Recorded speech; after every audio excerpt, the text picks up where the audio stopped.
the team that's starting, and that it's a quite good team. So Saya ingin menyampaikan proses naturalisasi kan sesuai dengan komitmen kita.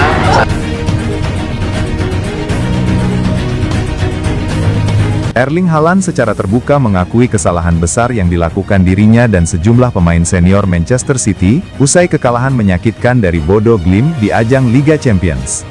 Penyerang asal Norwegia itu bahkan menyebut hasil tersebut sebagai sesuatu yang memalukan bagi klub sebesar Man City.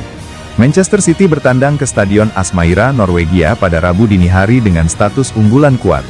Namun kenyataan di lapangan justru berkata lain. Karena tim asuhan Pep Guardiola langsung kesulitan sejak menit awal pertandingan. Bodo Glimt tampil agresif dan efektif, dengan Kasper Hauck menjadi mimpi buruk lini belakang City, setelah mencetak 2 gol cepat dalam 25 menit pertama. Gol-gol tersebut membuat tekanan besar menghantam tim tamu yang terlihat kehilangan kendali permainan.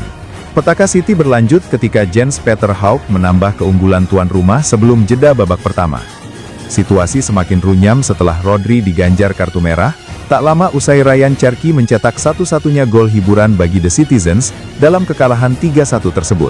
Usai laga, Haaland tak bersembunyi di balik alasan apapun dan memilih tampil jujur di hadapan publik. Ia menegaskan bahwa dirinya bersama beberapa pemain berpengalaman harus bertanggung jawab penuh atas hasil buruk tersebut. Saya memikul tanggung jawab penuh bersama Rodri, Gigio, Donnarumma, Tijani. Kami para pemain berpengalaman, ujar Haaland. Saya tidak ingin menyalahkan siapapun, tetapi kita perlu lebih bertanggung jawab, karena pada akhirnya ini tidak cukup baik. Kita adalah Man City, kita tidak bisa terus-menerus kalah, seharusnya tidak seperti ini, tambahnya. Secara individu, Haaland sebenarnya tengah menjalani musim impresif, dengan torehan 26 gol dan 4 assist dari 31 laga di semua kompetisi. Namun kepulangannya ke Norwegia justru berakhir tanpa gol, memperpanjang catatan kurang tajamnya dalam beberapa laga terakhir. Saya tidak punya jawabannya, saya bertanggung jawab penuh karena tidak bisa mencetak gol, katanya. Saya hanya meminta maaf kepada semua orang, setiap pendukung Man City, setiap pendukung yang melakukan perjalanan, karena pada akhirnya ini memalukan, ucapnya. Daftar pemain naturalisasi di skuad timnas Indonesia mungkin akan bertambah. Sebab, paling tidak ada 3 pemain asing di BRI Super League 2025-2026, yang dikabarkan siap atau sedang menjalani proses naturalisasi. Naturalisasi pemain sepak bola bukan hal baru di Indonesia. Kebijakan ini kerap menjadi solusi untuk meningkatkan kualitas timnas Indonesia dalam persaingan regional maupun internasional. Jalur yang ditempuh pun beragam, mulai dari garis keturunan hingga proses tinggal jangka panjang di tanah air. Dalam konteks terbaru, isu naturalisasi kembali mencuat seiring bergulirnya BRI Super League 2025-2026. Beberapa pemain asing yang tampil menonjol disebut masuk radar, dan tengah menjalani proses menuju status warga negara Indonesia. Setidaknya ada 3 nama yang ramai dibicarakan. Ketiganya memiliki rekam jejak kuat di level klub, pengalaman panjang di Indonesia, serta kualitas teknis yang sudah teruji di kompetisi domestik. Nama Jordi Weerman sejatinya sudah lama dikaitkan dengan rencana naturalisasi. Pada 2023, gelandang berdarah Belanda ini sempat masuk daftar pemain yang diproyeksikan memperkuat timnas Indonesia, karena memiliki darah Indonesia dari sang nenek yang lahir di Jakarta. Jordi Weerman merupakan produk Akademi Feyenoord, salah satu pusat pembinaan pemain terbaik di Belanda. Sejak musim 2024-2025, pemain berusia matang itu memperkuat Madura United, dan langsung menjadi figur penting di lini tengah. Sekarang jika PSSI menghubungi saya siap. Ya, semoga saya bisa bergabung dengan timnas Indonesia dan membantu mereka juga, karena saya pikir saya dapat membawa kualitas yang menurut saya mereka butuhkan ke tim. Ciro Alves memiliki latar belakang unik. Winger asal Brasil ini pernah memperkuat timnas Brasil U20, namun belum pernah tampil di level senior. Kondisi itu membuka peluang baginya untuk membela timnas Indonesia melalui proses naturalisasi. Di level klub, kontribusi Ciro Alves sulit diperdebatkan. Ia menjadi bagian penting dari kesuksesan Persib Bandung meraih 2 gelar juara Liga, dengan peran vital di sektor sayap melalui kecepatan, kreativitas, dan naluri menyerang. Meski sudah berusia 36 tahun, Ciro Alves menegaskan kedekatan emosionalnya dengan Indonesia. Saya bermain di sini dan telah jatuh cinta kepada negara Indonesia, ujar ex-pemain Persib itu seperti dilansir dari Antara. David da Silva menjadi nama ketiga yang disebut tengah menjalani proses naturalisasi. Striker asal Brasil ini dikenal sebagai salah satu penyerang paling mematikan yang pernah bermain di Liga Indonesia dalam 1 dekade terakhir. Bersama Persib Bandung, David da Silva berperan besar dalam membawa tim meraih gelar juara. Pada musim 2023-2024, ia bahkan menyabet gelar top skor, bukti bahwa insting golnya masih berada di level tertinggi. Kini membela Malut United, David da Silva tetap menunjukkan konsistensi meski usia sudah menyentuh 36 tahun. Jika proses naturalisasi rampung, pengalamannya bisa menjadi aspek penting, terutama untuk kebutuhan jangka pendek Timnas Indonesia yang membutuhkan striker siap pakai di level internasional. Tolak Timnas Indonesia untuk bermain di Piala Dunia? Pemain keturunan ini sah jadi juniornya bintang Manchester City. Tak dapat dipungkiri, Timnas Indonesia tidak pernah kehabisan stok pemain keturunan yang berkarir di luar negeri, alias abroad. Sudah ada lebih dari 20 nama di skuad Garuda besutan Patrick Kluivert yang abroad di Eropa, Amerika hingga Asia. Mulai dari Martin Paes hingga Ole Romeni. Kehadiran mereka sangat dibutuhkan di Timnas Indonesia demi mewujudkan mimpi yang besar, yaitu membawa tim merah putih ke Piala Dunia. Selain yang sudah dinaturalisasi, stok pemain keturunan Indonesia di luar negeri yang belum pernah membela skuad Garuda masih melimpah. Salah satunya adalah Samuel Silalahi, pemain keturunan Batak yang kini memperkuat klub kasta tinggi Liga Norwegia. Mengutip dari Transfermarkt, gelandang serang usia 19 tahun itu yang memiliki darah keturunan Indonesia itu, lahir di Oslo, Norwegia pada 2 Juni 2005. Samuel Silalahi sudah dipercaya untuk tampil bersama Strømsgodset sebanyak 16 kali, dengan catatan 1 assist di semua ajang. Ia juga sudah mencatatkan 14 penampilan dan 1 assist untuk Strømsgodset, di ajang kasta tertinggi Liga Norwegia. Sementara itu, di Strømsgodset 2, pemain berdarah Batak itu telah mengoleksi total 64 pertandingan dan mencetak 18 gol. Sebelum jadi pemain profesional, Samuel Silalahi menimba ilmu di Mandalskameretens, Norwegia, lalu bergabung dengan Strømsgodset.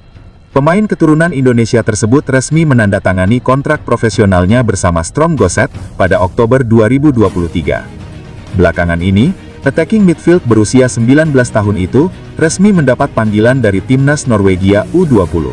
Kepastian itu diumumkan oleh Federasi Sepak Bola Norwegia yang diunggah ulang oleh Samuel Silalahi, di akun Instagramnya pada Selasa, 11 Maret 2025. Norwegia U20 menjadi salah satu dari 24 negara, atau 5 diantaranya dari Eropa yang akan berpartisipasi dalam Piala Dunia U25 di Chili tahun ini. Timbul spekulasi. Apakah Samuel Silalahi menolak untuk membela Timnas Indonesia demi main di Piala Dunia? Belum diketahui jawabannya. Sejauh ini dia diketahui belum ada kabar apakah pernah dipanggil ke skuad Garuda, baik kelompok umur maupun tim senior. Satu hal yang pasti, gelandang serang usia 19 tahun itu pernah mengunjungi Indonesia, tepatnya Sumatera beberapa waktu lalu. Kembali ke Norwegia U20, mereka mengamankan tempat kelima di Piala Dunia, setelah menang adu penalti melawan Turki melalui play-off di Piala Eropa U19.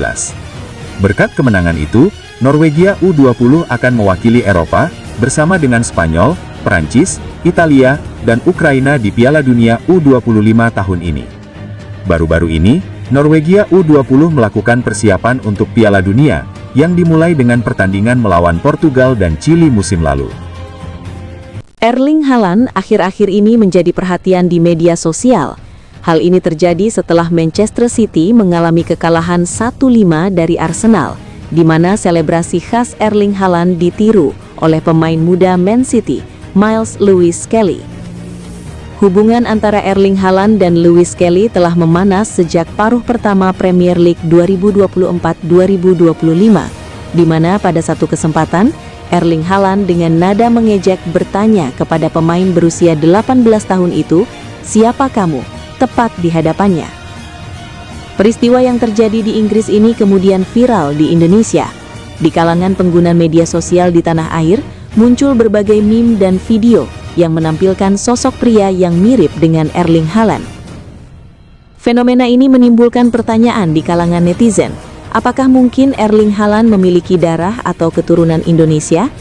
Untuk mengetahui lebih lanjut, simak ulasan lengkapnya di bawah ini ya Bola Netters. Apakah benar Erling Haaland memiliki keturunan Indonesia? Peristiwa yang terjadi di Inggris ini kemudian viral di Indonesia. Di kalangan pengguna media sosial di tanah air, muncul berbagai meme dan video yang menampilkan sosok pria yang mirip dengan Erling Haaland. Fenomena ini menimbulkan pertanyaan di kalangan netizen. Apakah mungkin Erling Haaland memiliki darah atau keturunan Indonesia? Untuk mengetahui lebih lanjut, simak ulasan lengkapnya di bawah ini ya bola neters. Apakah benar Erling Haaland memiliki keturunan Indonesia? Selain itu, terdapat isu mengenai kemiripan fisik antara Haaland dan seorang pemuda Indonesia bernama Ibnu Mukti Wijaya yang sempat viral karena dianggap mirip dengannya. Namun, kemiripan wajah semata tidak cukup untuk membuktikan adanya hubungan keluarga atau keturunan, terutama karena nenek Ibnu Mukti Wijaya diketahui berasal dari Belanda, bukan Indonesia. Di samping itu, beredar rumor bahwa Haaland pernah tinggal di Indonesia. Namun, informasi ini belum dapat diverifikasi dan tidak ada sumber yang kredibel untuk memastikan kebenarannya. Oleh karena itu, kita harus menganggapnya sebagai rumor yang masih memerlukan konfirmasi lebih lanjut. Erling Haaland adalah anak dari Alf Inge Haaland, yang merupakan mantan pemain timnas Norwegia. Saat ini, Erling Haaland merupakan anggota aktif timnas Norwegia, sehingga berdasarkan aturan FIFA, dia tidak dapat membela timnas Indonesia meskipun ada kemungkinan untuk dinaturalisasi. Tanpa sinyal dan tanpa bocoran resmi, strategi naturalisasi timnas Indonesia kembali menggegarkan Asia Tenggara. Kali ini sorotan datang dari Vietnam, rival langsung Indonesia di level regional. Media ternama Soha secara khusus mengangkat laporan mendalam tentang langkah agresif PSSI di bawah kendali pelatih anyar John Herdman yang disebut tengah menyiapkan 4 pemain naturalisasi baru berdarah Eropa. Dalam laporannya, Soha menilai pergerakan timnas Indonesia bukan sekadar wacana. Indonesia disebut sedang membangun fondasi jangka panjang demi meningkatkan daya saing Garuda di level Asia, termasuk menghadapi turnamen-turnamen krusial seperti kualifikasi Piala Dunia dan Piala Asia. Bersiap untuk memperkenalkan 4 pemain naturalisasi, pelatih baru Indonesia masih melakukan pencarian bakat di Eropa. Media Vietnam menyoroti perubahan signifikan sejak John Herdman mengambil alih kursi pelatih. Jika sebelumnya naturalisasi kerap dinilai reaktif, kini prosesnya disebut lebih sistematis, berbasis data, dan pemantauan jangka panjang. Pendekatan ini dinilai berpotensi mengubah peta kekuatan Asia Tenggara, terutama karena Indonesia kini aktif membidik pemain yang berkompetisi di Liga Eropa, bukan sekadar pelapis. Soha kemudian merinci 4 pemain keturunan yang disebut masuk radar serius timnas Indonesia. Pascal Struijk, Leeds United. Bek tangguh berpengalaman di sepak bola Inggris, memiliki garis keturunan Indonesia dari sang ibu, dinilai mampu langsung meningkatkan kualitas lini belakang Garuda, terutama dalam duel fisik dan organisasi pertahanan. Jensen Silt, Wolfsburg. Bek muda Jerman dengan darah Maluku dari garis ayah, disebut sebagai investasi masa depan yang bisa memperkuat pertahanan Indonesia dalam jangka panjang. Jason Dien, JSK Cibrak. Striker bertinggi 188 cm, sosok yang selama ini dianggap langka di timnas Indonesia, memiliki ibu asal Depok, Jawa Barat, dan diyakini bisa memberi variasi baru di lini depan, terutama dalam duel udara. Laurin Ulrich, FC Magdeburg. Gelandang kreatif yang pernah menjabat kapten timnas junior Jerman, disebut memiliki hubungan darah Indonesia dari kakeknya. Soha menilai Ulrich sebagai pemain dengan kualitas teknis dan visi permainan tinggi. Tak hanya itu, kombinasi pemain diaspora Eropa dengan talenta lokal dinilai cocok dengan filosofi John Herdman yang mengutamakan intensitas, fisik, dan disiplin taktik. Ini merupakan langkah maju baru bagi PSSI karena sistem perekrutannya jauh lebih terorganisir daripada sebelumnya. Pemain ekspatriat Indonesia akan dikumpulkan, dianalisis dan dinilai secara menyeluruh untuk memastikan kualitas tinggi, bukan praktik naturalisasi sewenang-wenang seperti tahun-tahun sebelumnya. Sorotan tajam dari Vietnam ini menjadi bukti keterlibatan langsung atau proof of involvement bahwa pergerakan timnas Indonesia di era John Herdman kini benar-benar diawasi dan diperhitungkan oleh rival regional.